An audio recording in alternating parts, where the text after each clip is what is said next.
All right, let's talk about that moment. You know the one. You get this brilliant idea, this spark that you just know could make a real difference, but then you hit a wall. How do you actually make it happen? Well, today we're diving into exactly that, how to take a great idea and turn it into a real-world, impactful project. And just so you know, the framework we're using today is inspired by a fantastic module on business model development and prototyping from the Flying Wings online school, which is all about turning students into real innovators. So let's start right there. You've got that flash of genius, that perfect concept is glowing in your mind. But then comes that giant, looming question. What's the next step? What do you actually do with it? Honestly, this is the moment where so many amazing ideas just stop. You know, this feeling of being stuck is so common. There's even a name for it, the idea to impact gap. It's that huge, empty space between having a cool concept and actually seeing it make a difference in the world.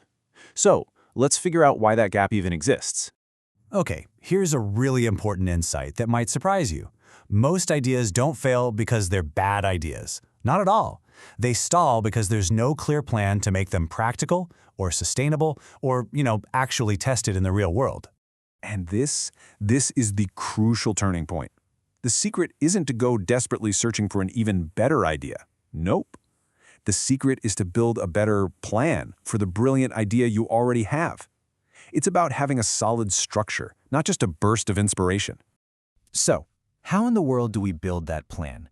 Well, we create a blueprint. And in the world of making a positive change, that blueprint is called a social business model. Let's break down exactly what that means. Think of it just like an instruction manual for your idea. It lays out step by step how your project is going to work to hit two critical goals at the same time. One, making a positive social impact, and two, being financially sustainable so it can stick around and keep making that impact for a long, long time. Now, a blueprint might sound kind of complicated, but really it just boils down to answering 5 key questions. First up, who are your customers and beneficiaries? And get specific. Who are you really trying to help? Second, what's your value proposition? This is the heart of your idea. What problem are you solving for them? Third, what are your channels? Basically, how are you going to reach these people? Fourth, revenue streams. How will the project pay for itself so it can survive and hopefully grow? And finally, what are your key activities and resources? What are the absolute must-haves and must-dos to make it all work? Answering these questions is what turns a fuzzy idea into a solid plan. And this is so important. Creating this blueprint is a huge step. You're no longer just saying, hey, I have an idea. You're now able to explain, this is how my idea works as a system and creates real impact. It's a total game changer. Okay, so a great plan is essential, but let's be real, it's still just a document. The next step is to make your idea tangible, to get it out of your head and off the page. And this is where the fun part starts, prototyping. And please, don't let the word prototype intimidate you. It's just a simple, low-cost, really early version of your idea. The key words here are simple and low cost. We're not trying to build the final, perfect thing right now. I mean, it can be incredibly simple. A prototype could just be a sketch on a piece of paper, a quick digital mock-up on a screen, or you could even role-play how a service would work with a friend. The whole point is just to make your idea something people can see and react to, not to make it perfect. This right here is probably the most important thing to remember about this whole stage. Your first try is not going to be perfect. And that's more than okay, it's expected. The entire reason for a prototype is to be a tool for learning as fast and as cheaply as you possibly can. So how do we learn?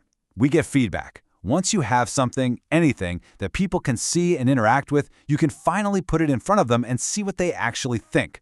This, my friends, is where the magic happens.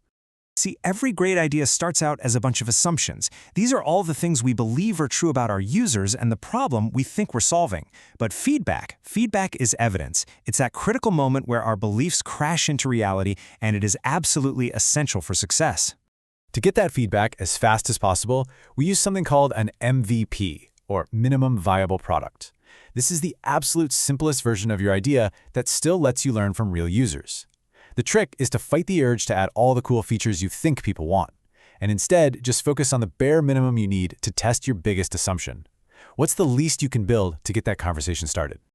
So, as we start to bring this all together, you can see it's not some straight line from idea to impact. It's a cycle. It's a process of constantly learning and getting better. This quote from the Flying Wings curriculum really just says it all, doesn't it? The journey isn't about having one single moment of genius. It's about the hard work of testing, refining, and making that genius practical for the real world. So if you remember anything from all this, let it be this simple 5-step cycle. Plan your idea with a business model. Build a simple prototype. Test it with real people. Learn from what they tell you. And then you do it all over again, making your idea better and stronger with every single loop. And that brings us to our final and maybe the most important question. This one is for you. Thinking about that brilliant idea that's in your head right now, what is the absolute simplest version of it you could sketch or build or act out, maybe even today?